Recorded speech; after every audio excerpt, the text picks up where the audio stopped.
سلامونه او احترامات قدرمنو، دا مهال بیخي پغمان ته رادنده شو. څو یاران دي را سره دلته دا د ظاهر شاه باچا په دور کې یو قصر جوړ شوی و، بیا هغسې فنکشنل پاتې نه شو.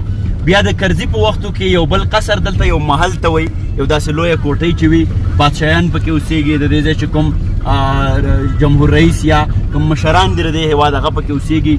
د نوروز په وختو کې دلته یو ښکلا را جوړېږي، خلک راځي دلته یو ډېر لوی فنکشن کوي، دلته ډېرې لویې غونډې کوي. مخکې به ځو، دا مهال پکې ډېرې واورې شوي دي، د دې ځای ښکلاګانې در باندې ګورم، د دې ځای مستۍ در باندې ګورم، د دې ځای خوشحالۍ در باندې ګورم. ما سره اوسئ.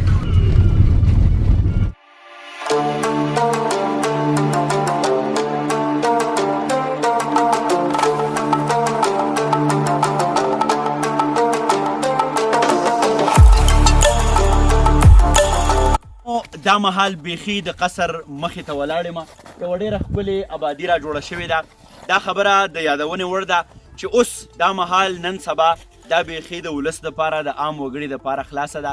دلته خلک راتلی شي د سیلګرۍ په خاطر باندې. او زه به بیا هم دا وایم چې که چېرته د افغانستان په هیواد کې سیلګرۍ ته په دغه هیواد کې موقع ورکړی شي، دې ته وده ورکړی شي، نو افغانستان کولی شي چې د دغه ټوریزم د لارې خپل اقتصاد نور پیاوړی کړي، نورې ښایسته کړي، د بهر هېوادونو نه سیلګري دې ته راتلی شي. را سره دې ځای یو ځایي وګړی ولاړ دی، د هغه سره به یو څو خبرې اترې کوو. روزجان السلام علیکم. السلام علیکم. ستړی مو خیر علیک. ښه ټیک ټاک، خوشحاله سوکاله. پغمان ته راغلو او بیا دلته قصر ته مو ځان راورسو، خوشحاله شئ. د دې په اړه تا سره څه معلومات دي، د دې د تاریخ په اړه، یا دلته به کم خلک راتله او نن سبا له دې څه حل دی، عام وګړي راتلی شي نه شي راتلی، دغه را سره شریک کړي. ډېره مننه افغان صاحب. بلکل اوس عام وګړي دلته راتلی شي. دا یو د هغه شاهي محلاتو نه دي چې یو قصر د جبل سراج ورته وایي، شاهي محل د هغه هم، یو قصر دارالمان دی، یو دا قصر پغمان دی. نو دا هغه پخواني شاهي محلاتو چې پخواني حکومتونو نه پاتې وو. دا د جنګونو د بدبختیو په وخت کې دا څه ناڅه وران شوي وو. بیا اوس فلحال د کرزي صاحب په وخت کې، د اشرف غني صاحب په وخت کې د دې ترمیمات وشو، دا بیرته برابر شو، د ډیزاین یې وشو، کار پکې وشو. او دا یو د هغه پکنیک سپاټس نه دي چې دلته د کابل خلک اکثر د جمعې په ورځ نارمل ورځ چې ډېر زیات رش او ډېر زیات خلک راځي په دې روډ باندې، بیا لار نشي موندلی. بلکل دا واورې تر کومه پورې دلته کېږي؟ دا واورې نو واورې خو دا اوس دا وچه واوره د دې نه وروسته دا لنده څلا ورته وایي، دې کې دا لنده واوره کېږي، هغه بیا نه ایسارېږي. دغه واوره چې کومه ده، دا د دې نه خلک وایي، دا زمینداران د دې علاقې وایي چې دا واوره ډېره مفیده ده او دا د را روان پسرلي دپاره ډېره زیرمه جوړېږي. یعنې دا به یې ذخیره کېدی شي، د دې نه اوبه راجمع کېدی شي. سمه ده. قدرمنو، خبرې اترې به زمونږ روانې وي، چېرته به هم نه ځئ. نور خلک هغو به هم د هغو سره غږېږم، د هغو خبرې، د هغو رای به تر تاسو در رسوم. د پغمان دره چې د خپلې ښکلا له کبله په پوره نړۍ کې یو شهرت لري، یوه مشهورتیا لري. دا د کابل چې کوم ولایت دی، د هغې پغمان ولسوالي ده بیا، او دغلته دا نخترې، دا دنګ دنګ سپیردادان، دا ونې د دې ځای په ښکلا کې یو فصل نور زیاتی راولي، د دې په ښایست کې نور رنګونه هم پاشي. دلته میوې ډېرې زیاتې کېږي، که توتان دي، که مڼې دي. او د دې سره سره د کابل چې د میوو دپاره مشهور دی، نو هغه پغمان بیا هغه ځانګړی ځای دی چې چېرته زیاتره میوې کېږي او بیا پوره نړۍ ته سپلای کېږي. دا د پغمان ښکلاګانې دي. نورې ښکلاګانې به هم تاسو سره شریکو، موږ سره اوسئ.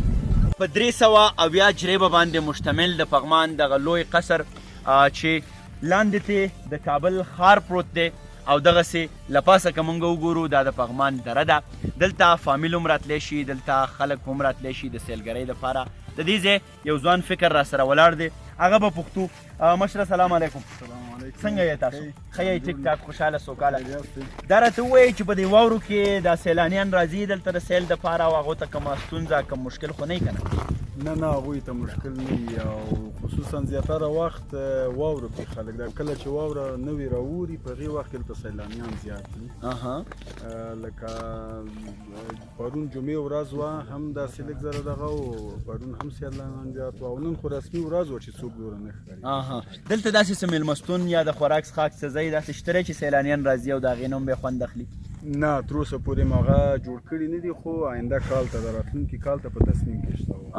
بعضې کانتینونه دي، بعضې هوټلونه دي چې د خارج نه هم که څوک راځي دلته به شپه هم کولی شي، او د خپل د خوراک او څښاک له خاطره به بندوبست هم کوي. سمه ده. د دې ځای د امنیت وضع څنګه ده؟ دا راته ووایه، که سیلانیان دا مهال د ویډیو د لارې موږ ګوري، نو آیا په راتګ کې کومه ستونزه یا په لاره باندې څه چیکینګ چیک پوسټې وغیره داسې څیزونه خو نشته که نه نه هغه څیزونه نشته صرف دې ساحې ته چې کله راننوځي دلته یو چیک پوسټ ده چې هغه د سیلانیانو د خپله د سیلانیانو د امنیت له خاطره چې څوک له ځان سره څه نشهیي مواد را تیر نه کړي یا داسې وسله مسلک شی له ځان سره را تېره نه کړي چې په دې ځای کې د سیلانیان راځي او دوی په امن کې اوسېږي خپله ساتیري او تفریح ښه په دغه سره کولی وشي. سمه ده خوشحاله شئ ډېره زیاته مننه کومه قدرمنو دا زموږ د دې ځای یو ځایي مشر چې د هغه د ژبې نه تاسو واورېد او دومره واوره شوې ده چې بیخي پکې د انسان خپه ډوبېږي دا ګیر چاپېره چې کوم غرونه ښکاري دا د کابل هغه ښکلا ده چې کله بیا په سپرلي کې دغه واورې په ویلې کېدو شي نو دا اباسین ته راغورځېږي او بیا زمونږ هغه قیمتي اوبه چې د هغې نه موږ بجلي پیدا کولی شو د هغې نه د انرژۍ بلحال لارې چارې موږ را پیدا کولی شو دا د واورو نه ډک پک غرونه او زه اکثر هم دغه د بشر صاحب دا شعر وایم چې خدای به په دې غرونو د ګلونو باران راولي خدای به راکړي بیا د خپلې مینې دوران راولي نور هم یوه هڅه کوو چې د پغمان په دغه دره کې د دې په دغه قصر کې څه دي